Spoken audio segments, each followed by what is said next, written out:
ഇതിൽ മന്ത്രി രാജിവെക്കണം എന്നതാണ് ആവശ്യപ്പെടുന്നത്. എന്നാൽ മന്ത്രി രാജിവെക്കാൻ പോകുന്നൊന്നുമില്ല.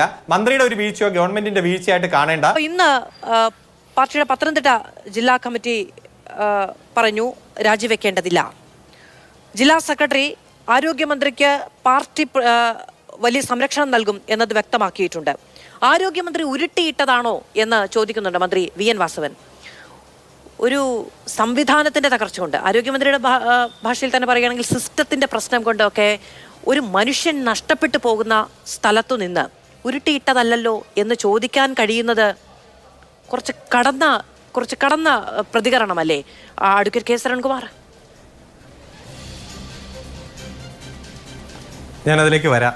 ഇവിടെ ഈ ചർച്ച തുടങ്ങിയത് ബഹുമാനപ്പെട്ട പുതുപ്പള്ളി MLA ആണല്ലോ ഈ ചർച്ച തുടങ്ങിയത്.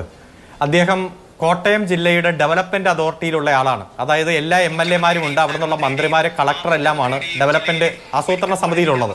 അതുപോലെ ഈ ഹോസ്പിറ്റലിന്റെ ആസൂത്രണ സമിതിയുണ്ട്, ആ ആസൂത്രണ സമിതിയിലുമുള്ള ആളാണ് അദ്ദേഹം. ഇതുവരെ ഇത്തരത്തിൽ ഏതെങ്കിലും ഒരു വിഷയം അവിടെ അദ്ദേഹം ഉയർത്തിയിട്ടില്ല. ഇത് മെഡിക്കൽ കോളേജിൽ ഏതെങ്കിലും കെട്ടിടം മോശമാണെന്നോ ഹോസ്റ്റൽ മോശമാണെന്നോ അത് ഇന്ന കെട്ടിടങ്ങൾ വരണമെന്നോ. ഇപ്പൊ ഈ മരണം വന്നു, ഒരു അപകടം ഉണ്ടായി, ആ അപകടം വന്നപ്പോൾ മുതൽ കൃത്യമായിട്ടുള്ള ഇടപെടൽ നടത്തി പോകുന്നു. ഇപ്പൊ ഇന്നലെ പറഞ്ഞു ആദ്യം ഈ കുട്ടി ആശുപത്രിയിൽ ചികിത്സയിൽ കിടക്കുന്ന കുട്ടി അമ്മ കൈ കഴുകാൻ പോയി, എന്നിട്ട് അമ്മയെ കാണാനില്ല എന്ന് എന്നോട് ആദ്യം പറഞ്ഞു, ഞാനത് പറഞ്ഞില്ല ആരോടും എന്ന് പറഞ്ഞു, പിന്നെ അത് മാറ്റി പറഞ്ഞു. അപ്പോൾ ഈ മരണത്തിന്റെ ഇടയിൽ പലതരത്തിലുള്ള ഇടപെടൽ നടത്തുന്ന നിരവധി ആളുകളുണ്ട്. ഇന്നലെ യൂത്ത് കോൺഗ്രസിന്റെ സംസ്ഥാന പ്രസിഡന്റ് പറഞ്ഞല്ലോ, നിപ വൈറസ് വന്ന കേരളത്തിലെ എല്ലാവരും മരിച്ചു എന്ന്. ഒന്ന് ആലോചിച്ചു, നിപ വൈറസിൽ രക്ഷപ്പെട്ട നൂറുകണക്കിന് ആളുകൾ ഈ കേരളത്തിലുണ്ട്. അതുപോലെ കോവിഡുമായി ബന്ധപ്പെട്ടുകൊണ്ട് ഇവിടെ ഏറ്റവും തെറ്റിദ്ധരിപ്പിക്കുന്ന കണക്ക് കാണിച്ചത് കേരളമാണെന്ന് പറഞ്ഞു. അപ്പോൾ വടക്കേ ഇന്ത്യയിൽ നിന്ന് ലക്ഷക്കണക്കിനുള്ള കണക്ക് വരുന്നുണ്ട്. ഇവിടെ മരണം സംഭവിച്ചു, അപകടമുണ്ടായി. അപകടത്തിന്റെ കാരണം എന്താണ്? പുതിയ ബിൽഡിംഗ് അവിടെ വന്നു, ഉദ്ഘാടനം ചെയ്യാൻ ഉള്ള സാഹചര്യമൊക്കെ ഉണ്ടായിരുന്നു. അതിൽ കുറച്ചുകൂടെ യന്ത്രസാമഗ്രികൾ ഓപ്പറേഷൻ തിയേറ്ററിൽ വരാനുണ്ട്. പഴയ ബിൽഡിംഗ് ഡിമോളിഷ് ചെയ്തിട്ടില്ല. ഈ സാഹചര്യങ്ങളിൽ താഴെ പൂട്ടിട്ടിരുന്നു, ആരും കയറാതിരിക്കാൻ എല്ലാ വാതിലും പൂട്ടിയിരുന്നു. പക്ഷെ മുകളിൽ ബാത്റൂമിൽ ആരും അറിയാതെ തന്നെ ഉപയോഗിക്കുന്ന സാഹചര്യം ഉണ്ടായി. അതിലൊരു മരണം സംഭവിച്ചു. ഇതൊക്കെ നമ്മുടെ മുന്നിലുണ്ട്. പക്ഷെ ഇതിന്റെ ഇടയിൽ വ്യാജ വാർത്തകളും തെറ്റിദ്ധരിപ്പിക്കുന്ന ആരോപണം ഉന്നയിച്ചുകൊണ്ട് ഇറങ്ങി തിരിച്ചിരിക്കുന്ന കുറെ ആളുകളുണ്ട്. ഇതിൽ മന്ത്രി രാജിവെക്കണം എന്നതാണ് ആവശ്യപ്പെടുന്നത്. എന്നാൽ മന്ത്രി രാജിവെക്കാൻ പോകുന്നൊന്നുമില്ല. മന്ത്രിയുടെ ഒരു വീഴ്ചയോ ഗവൺമെന്റിന്റെ വീഴ്ചയായിട്ട് കാണേണ്ട. UDF-ന്റെ കാലത്ത് ആകെ 700 കോടി രൂപ കേരളത്തിൽ 5 കൊല്ലം ആരോഗ്യ മേഖലയ്ക്ക് കൊടുത്തപ്പോൾ ഇവിടെ 8,000 കോടി രൂപ ഒന്നാം പിണറായി സർക്കാരിന്റെ കാലത്ത് ഇതേ ആരോഗ്യ മേഖലയിൽ കൊടുത്തതും അതിന്റെ ഭാഗമായിട്ടുള്ള വലിയ വികസന പ്രവർത്തനങ്ങളും എല്ലാം നമ്മൾ കണ്ടുകൊണ്ടിരിക്കുക. കുറവുകളുണ്ടോ? പരിഹരിക്കാം. അതുപോലെ തന്നെ ഏതെങ്കിലും മേഖലയിൽ ഇടപെടേണ്ടതുണ്ടോ? ഇടപെടാം.